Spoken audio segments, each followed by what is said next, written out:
नमस्कार, बिहार 24 सच से सामना में आपका स्वागत है और मैं हूँ आपके साथ सुषमा ठाकुर। पटना प्राचीन इतिहास का पाटलिपुत्र, भारत की संस्कृति, राजनीति और अर्थव्यवस्था का संगम, भारत की पहली राजधानी गंगा की इस कलकल धारा में सभ्यता के गीत हैं, तो इसकी घटती बढ़ती पाट में बेशुमार कहानियां हैं। इन्हीं कहानियों में भारत की आज़ादी और आज़ादी के बाद बिहार की राजधानी के अनगिनत अफसाने भी हैं। इन्हीं अफसानों में एक ऐसी उतार चढ़ाव से भरी एक सियासी परिवार की जिंदगी भी है, जिसका एक हिस्सा इसी पटना के सेंट माइकल स्कूल का वह छात्र है जो पढ़ाई में अव्वल तो था ही, वह अपने स्कूल के खेल का भी कप्तान था।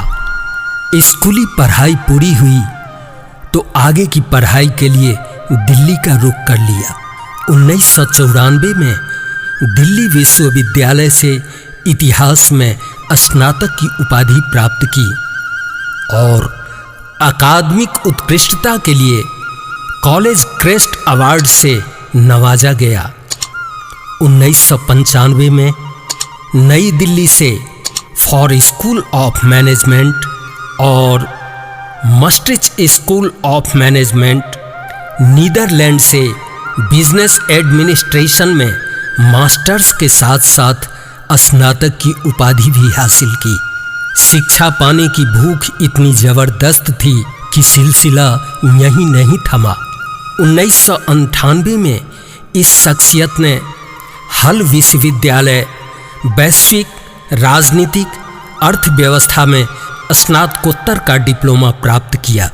फिर यूनाइटेड किंगडम स्थित हार्वर्ड यूनिवर्सिटी एग्जीक्यूटिव एजुकेशन के कैनेडी स्कूल से इमर्जिंग लीडर्स प्रोग्राम के लिए सर्टिफिकेट ऑफ कंप्लीशन से भी सम्मानित हुए। उच्चतर शिक्षा, भद्रता और नैतिकता के संगम से बने यह व्यक्तित्व हैं नीतीश मिश्रा। जी हाँ, नीतीश मिश्रा, जो इस समय बिहार के झंझारपुर विधानसभा से विधायक हैं और बिहार के 3 बार मुख्यमंत्री रहे स्वर्गीय डॉक्टर जगन्नाथ मिश्रा के पुत्र हैं। नीतीश मिश्रा का जन्म 9 जुलाई 1973 को हुआ था। पैतृक आवास सुपौल जिला स्थित बलुआ गांव है। हालांकि उन्होंने अब झंझारपुर लोकसभा स्थित अंधराठारी में भी अपना घर और अस्थायी पता बना लिया है। जी हाँ, नीतीश मिश्रा अपने क्षेत्रवासियों के बीच में रहकर उनकी खुशियों और गम के बीच में रहते हैं और एकमात्र मकसद लोगों की बेहतरी के लिए काम करना है।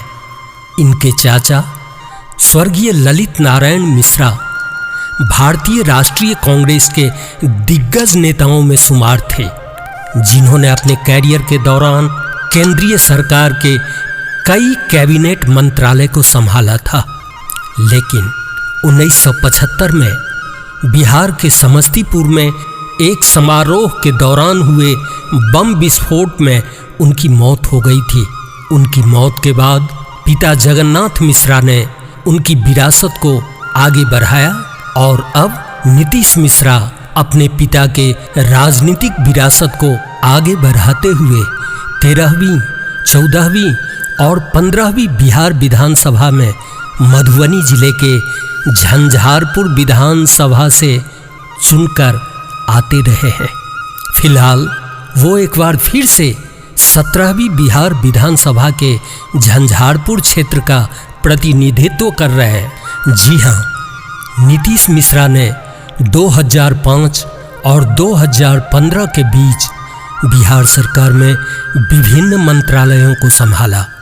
इसमें ग्रामीण विकास मंत्रालय, समाज कल्याण विभाग, आपदा प्रबंधन विभाग और गन्ना विकास विभाग को संभाला। राजनीति में आने से पहले पिता की तरह नीतीश मिश्रा भी एक शिक्षाविद थे और सामाजिक कार्यों में काफ़ी रुचि रखते थे। 1999 से मार्च 2002 तक Nitish Mishra Bihar institute of economic studies में सहायक निदेशक के रूप में काम कर रहे थे, जो एक अलाभकारी और सामाजिक अनुसंधान संगठन था। वहीं नीतीश मिश्रा 2002 से 2005 तक L N Mishra college of business management Muzaffarpur में अतिरिक्त निदेशक के रूप में अपनी सेवा दे रहे थे। मंत्री के रूप में नीतीश मिश्रा का प्रदर्शन। नीतीश मिश्रा ने जिस समय ग्रामीण विकास विभाग को संभाला था, उस समय इस विभाग की हालत बहुत अच्छी नहीं थी। नीतीश मिश्रा इस विभाग को इस कदर संभाला कि उनके कार्यकाल के दौरान विभाग ने 3 राष्ट्रीय पुरस्कार प्राप्त किए। महात्मा गांधी राष्ट्रीय ग्रामीण रोजगार गारंटी अधिनियम को प्रभावी रूप से पारदर्शी और जवाबदेह बनाने के लिए प्रथम पुरस्कार और दूसरा मनरेगा में अभिसरण के लिए मिला था। इन्हीं के मंत्री रहते मनरेगा के तहत स्वरोजगार और लघु उद्यमित योजना जैसे कुक्कुट पालन, तालाब प्रबंधन, बकरी पालन आदि की अनुमति दी गई। नीतीश मिश्रा के नेतृत्व में ग्रामीण विकास विभाग ने कौशल विकास केंद्रों के जरिए राज्य के युवाओं को प्रशिक्षण देने के लिए कई कंपनियों के साथ समझौते किए। साथ ही इंदिरा आवास योजना के कार्यान्वयन में पारदर्शिता और सत्यनिष्ठा लाने के लिए ब्लॉक स्तरीय शिविर का आयोजन कर कई आमूल-चूक परिवर्तन किए गए। मिश्रा ने सख्त कार्रवाई की नीति अपनाते हुए लाभुकों के लिए निर्धारित समय सीमा में घरों के निर्माण को सुनिश्चित किया। पहली बार नीतीश मिश्रा के मंत्रित्व काल में सैटेलाइट आधारित जियो टैग और टाइम स्टैम्प्ड फोटोग्राफी के माध्यम से इंदिरा आवास योजना की पूर्णता की निगरानी शुरू की गई। नीतीश मिश्रा के नेतृत्व में ग्रामीण विकास मंत्रालय ने इतना जबरदस्त काम किया कि बिहार सामाजिक, आर्थिक और जाति जनगणना की मसौदा सूची प्रकाशित करने वाला देश का पहला राज्य बन गया।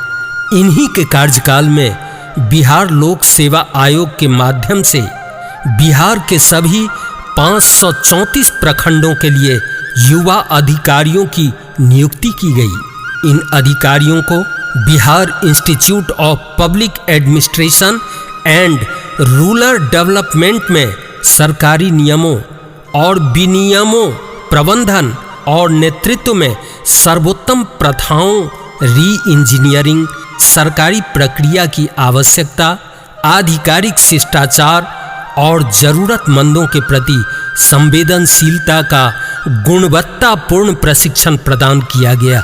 समाज कल्याण विभाग मंत्री के रूप में बेहतर प्रदर्शन। समाज कल्याण विभाग के मंत्री के रूप में नीतीश मिश्रा ने MIS के विकास की शुरुआत की, जिसमें किसी भी आंगनबाड़ी केंद्र और टैग किए गए परिवारों से संबंधित सभी जानकारी ऑनलाइन रखी जानी थी। किसी भी आंगनबाड़ी केंद्र के सभी लाभार्थियों के लिए आइडिस आधारित बायोमीट्रिक पहचान प्रणाली भी बनाई गई थी। इस प्रणाली के शुरू होने से किसी भी तरह के रिसाव की गुंजाइश कम हो गई। आपदा प्रबंधन विभाग के राज्य मंत्री के रूप में नीतीश मिश्रा का प्रदर्शन। आपदा प्रबंधन विभाग के राज्य मंत्री के रूप में नीतीश मिश्रा ने अगस्त 2008 में कोसी नदी की बाढ़ से प्रभावित 30 लाख से अधिक लोगों के लिए देश के सबसे बड़े बचाव और राहत कार्यों में से एक का पर्यवेक्षण किया। इसके बाद बाढ़ को तत्कालीन प्रधानमंत्री मनमोहन सिंह द्वारा राष्ट्रीय आपदा घोषित किया गया। सुपौल, मधेपुरा, अररिया और सहरसा 4 सबसे बुरी तरह प्रभावित जिले थे। अररिया में खुद को तैनात करते हुए नीतीश मिश्रा ने व्यक्तिगत रूप से राहत और बचाव कार्यों की निगरानी की। साथ ही इनके नेतृत्व में 300 राहत शिविर और मेगा कैंप स्थापित किए गए। इन शिविरों में कुल 2155 हैंडपंप, 3750 अस्थायी शौचालय, 200 स्वास्थ्य केंद्रों और 150 पशु चिकित्सा केंद्र बनाए गए। गन्ना राज्य मंत्री के रूप में नीतीश मिश्रा का प्रदर्शन। नीतीश मिश्रा का यह पहली मंत्री स्तरीय भूमिका रही। मिश्रा ने बिहार में बीमार गन्ना क्षेत्र को पुनर्जीवित करने की दिशा में बेहतर प्रदर्शन किया। उन्होंने राज्य में बंद पड़े कई चीनी मिलों को बेहतर करने के प्रयास की दिशा में प्रोत्साहन नीति की संकल्पना की। इस संकल्पना के शुरू होने के 2 साल के भीतर ही बिहार में चीनी उद्योग की दिशा में काया पलट हो गई। बिहार में 15 रुग्ण और बंद चीनी इकाइयों के लिए निजीकरण नीति भी शुरू की गई। इन 15 चीनी इकाइयों से 3 का इनके कार्यकाल के दौरान सफलतापूर्वक निजीकरण कर दिया गया। साथ ही बिहार राज्य चीनी निगम में 1997 से लंबित 8.84 करोड़ रुपए का भी भुगतान इनके मंत्रित्व काल में ही किया गया। नीतीश मिश्रा के हाथों में जिस मंत्रालय की बागडोर सौंपी गई, उन्होंने उसे अपने प्रबंधन कौशल से नायाब बना दिया। उन्होंने अपनी उच्चतर शिक्षा का इस्तेमाल कुछ इस कदर किया कि उस मंत्रालय का लाभ उन्हीं लोगों को मिला जो इसके सही हकदार थे। उम्र से नौजवान, सोच से आधुनिक और नई नई साइंस एंड टेक्नोलॉजी को लेकर लचीले रुख वाले नीतीश मिश्रा भविष्य की उम्मीद जगाते हैं। सदियों से बहती गंगा की इस धारा में एक मौन नारा का स्वर धीरे धीरे बढ़ता जा रहा है और झंझारपुर लोकसभा के साथ साथ बिहार के तरक्की की कहानी का एक बड़ा पड़ाव नीतीश मिश्रा के नेतृत्व का इंतजार कर रहा है। ऐसी ही सभी प्रकार की खबरों के लिए आप देखते रहिए बिहार 24 सच से सामना।